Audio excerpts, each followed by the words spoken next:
folks, welcome to Mark and Sam After Work. Today I want to do a review, or the beginning of a review I should say at least, on this thermal, or night vision, day vision, infrared thermal scope from DNT.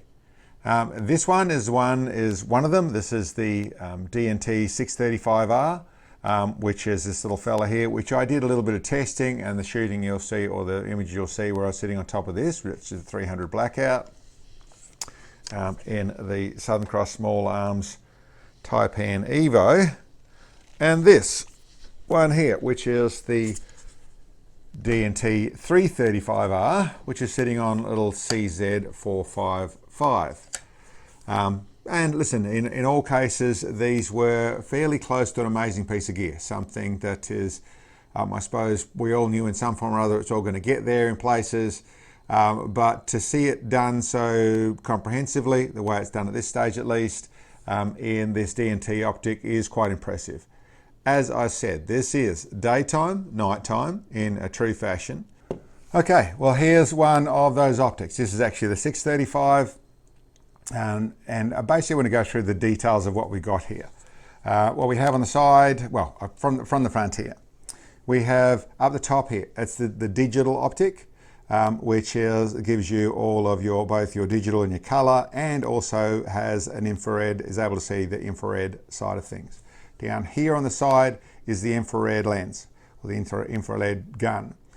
It's actually got adjustable focus on the side of it, so you can make it a narrower infrared beam or a broader infrared beam, but that's that on the side there. And the front, on the bottom here, this big one, this is your thermal optic, and the side here, you have the two bits and pieces of your laser rangefinder. So that's the basic features of this unit, and why you've got so much packed into such a small thing is, yes, you have a fair bit, as you can see, going on at the front here. The things that go with this, to explain the details of it, I mentioned that the infrared is adjustable. You also have adjustable focus up here for your thermal lens, and you have adjustable focus here for your digital lens. So those are two things that, with the compactness and all of that sort of stuff, it turns into where, yes, you do have to adjust these. It's a pretty broad focus range, so once you're out in the distance, but if you're going from like 20 yards or 10 yards or something and trying to go out to 100 yards, both those need to be adjusted and can be fine-tuned to where you're at. With the features of it, you have controls on the side here, you have a laser range finding, and you have to be able to swap from your lenses, whether it's the thermal lens or it's the digital lens, digital/infrared, you swap by pressing the button over here. You have a whole set of controls on the back here that go through whether it's picture-in-picture, how I was largely using it, you don't need to. Where your controls over here for your infrared, you have your record down the bottom there, you have your settings at the top here, and your power on the top there. So I can go through, listen, I'm not going to go through too many details. I'll put some videos on that go through far more detailed about how this thing works. But now, listen, there's the basic idea. Down the back here, you have your power. So it's a digital adjusting unit, because this is a fully digital system. So it doesn't smoothly operate. It goes from one setting to another setting to another setting to another setting as you rotate that around. So that's what that is. And that's one of the differences. I haven't got it, I'll put it in the details below, but the difference between the 635 and the 335 is their settings are slightly different on that score. Last bit over the side here, you have your data transfer port on the side. I should say over here, there's a battery that goes in here. You don't charge this unit by plugging it in. You take the battery out and put it into a charger. So that's over that side. And on the other side here, you also have a little pick rail. So I presume if you're putting on an extra torch on there or something as well, or whatever else you want, there is a place to attach something as well.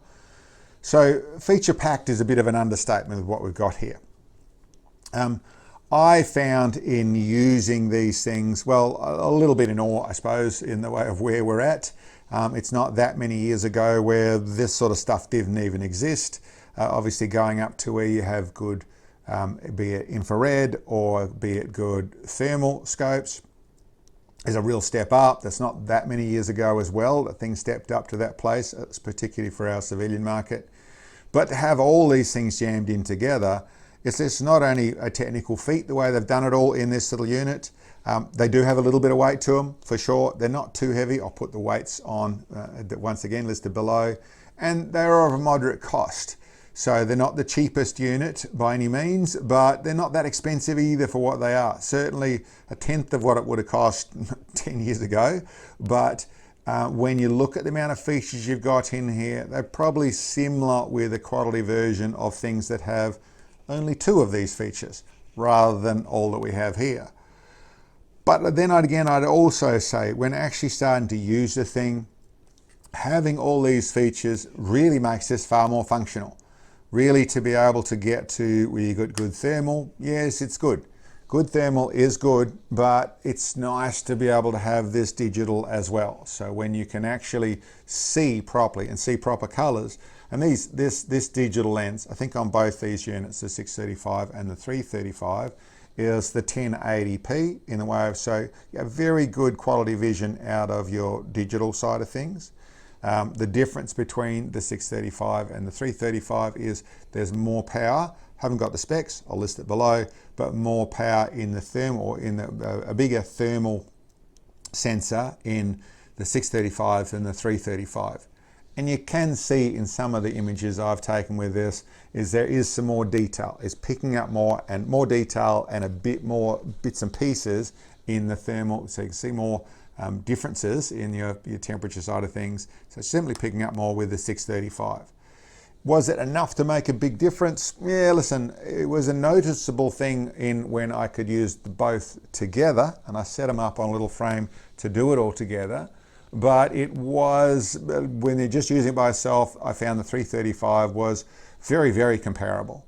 So, but what I want to say about that is putting them all together really turned into a very, very functional unit, more than I would have imagined. I suppose in my first opinions and looking at things would be a case of, wow, okay, that's a little bit like, you know, you'd put another feature in there. You need all the bits and pieces. You need the power windows and the aircon and the reverse peaking. Now you need the reverse parking sensor. And now you're going to have the self-driving and all these features. It's about selling a car because more features sells a car. But when I use this thing, listen, it all works really well together. Particularly, well, to be all of it, to be truthful. The moment the light got low, being able to switch over and use the infrared to back up with the thermal really, really worked. Really, really was a nice way to do it. The laser range finding, be able to use that. Press this forward button, your laser range find. It does it in a couple of ways of setting the reticle, but being able to not only laser range find, but then have ballistics app in here, which you put your ballistics into, you press that button, and then it moves. It does it a couple of ways, but it's your choice whether it has holdover. So you have a reticle, whatever you've chosen, you put your laser rangefinder on, there's a little square that goes up, you put what you're rangefinding into that little square, so it's a very accurate rangefinder. It gives you the distance. When you lift, it also puts a holdover point onto your reticle, or you can have it set up to dial a reticle. That's a bit more, you have to be more familiar with what's going on, because what it instantly does is it moves the screen. So instantly your image moves. So it is exactly like you've dialed it. Same thing as happens to us when we dial a scope, is our reticle just moves to a different, the whole lens moves to a different place. So the reticle does, but the whole image moves inside there. So it goes to a different place, and you hold on dead center of your reticle like you would.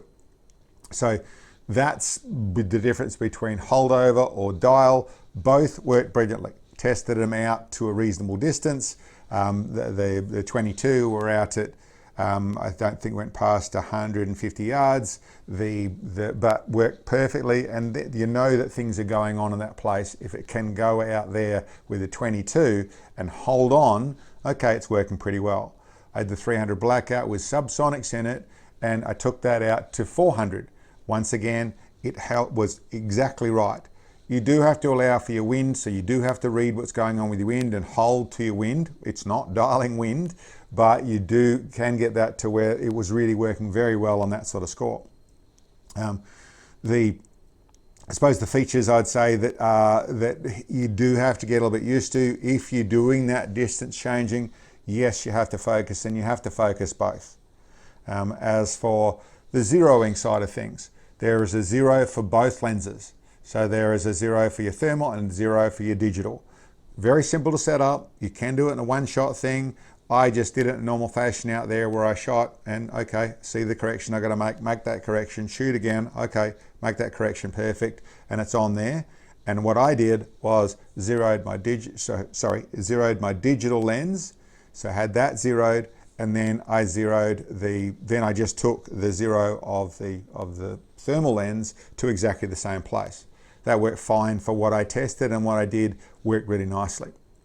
There is in the ballistic software side of things, obviously worked accurately. There is a little bit of anomaly I can see in there. You're setting it up for a round, and you have your barrel, your height of the lens over the barrel, like there's always the height over barrel of your scope. We have two different heights. There's about 40 millimeters difference between those two. I just set it up to the thermal, and that worked fine. It doesn't make that much difference, but you might find that that's something you test in the longer range sort of stuff, and then you have to actually have the correct profile in there to go with that different barrel height. Or maybe they've always factored that in. I didn't read that side of it. What I saw in just going to the normal sort of one, which would be here in a height over barrel, and that worked perfectly for both, whichever I was on, digital or thermal, it worked really nicely. Overall, I'd say the way I found to use it, and I suppose I'm still learning this thing, would be the real thing I would say about this sort of stuff. It is very straightforward. It is very logical how it's set up. So I found it quite easy to use and quite practical to use. But I'd also say there's a lot going on. So there is a few times I went out there to do this, to capture some footage, and I did this and then changed the setting and didn't realize that I hadn't turned the record back on. So I didn't get that footage. That's just about recording and not about the use side of it. But it is, I suppose, all over. There's everything from, there's a level in there to make sure your cant's good. There's level in there for your up and down, so you can adjust your shot and your angle, that side of things. There is all the bits and pieces you can see on the screen there. So something that familiarity will make this thing even more practical to use, but it really did work well just as it was in both cases. Did I find a lot of difference between the two? Which is a little bit why I've got these two scopes across, why DNT sent me the two to actually look at and do a comparison. I'd say, listen, yes, there is. I think I see the value, and there is a reasonable amount more expense in the 635 with the more powerful thermal. And I think there's some other small features, but that'll be the main thing I can see as a difference there. So yes, I think there is some value in that, but I got to say the 335, if the value or the extra expense is a big deal, then the 335 still worked really, really well. There is a cheaper one still that I can see there, which is the 225, I think it is, R. And listen, I would say with the way these guys have done this, it's still going to be a very functional unit in the way it does things. Something like I said, I'm a little bit in awe as to where technology's got, but in saying that, it is also a place where it is working so well. It really does work nicely as a set unit like it is. So very impressed with what they've done. I think that's about what I can tell you on this one here. I'm going to use them some more. Certainly one rifle, the pest control rifle, is going to land with one of these units on there to do a lot more testing. I don't do, sorry for those people who love the hunting side of things, I don't do it on the channel. It's something that I've sort of, that's not where the channel's going. If we were to, it would be a different channel. But the practicalities of using these things for that would be super impressive. Last bit I'll say there with the people who might be interested in what I was shooting in the thermal stuff there. Like I said, I'm not doing the animals on the channel, so the hunting or the pest control on the channel, and I thought, well, how am I going to do this? How am I going to show this off? I've got the soda cans, the cool drink cans, the whatever you want to call them, the diabetes cans out there, like normal. They pop nicely and they're nice and easy, and we've always got a carton of those to do exactly that with them. But in the thermal side of things, that wasn't going to work. So what I got was some potatoes, cut them in half, warmed them up, took them out there. By the time that they were back down at sort of body temperature, and you can see how nicely they stood out. So you could actually see them nicely and really make sense of it, make sense of that thermal, and then get to start to see the real difference and the real way those two things, particularly when it's pitch black, to use infrared and use the thermal together, either way.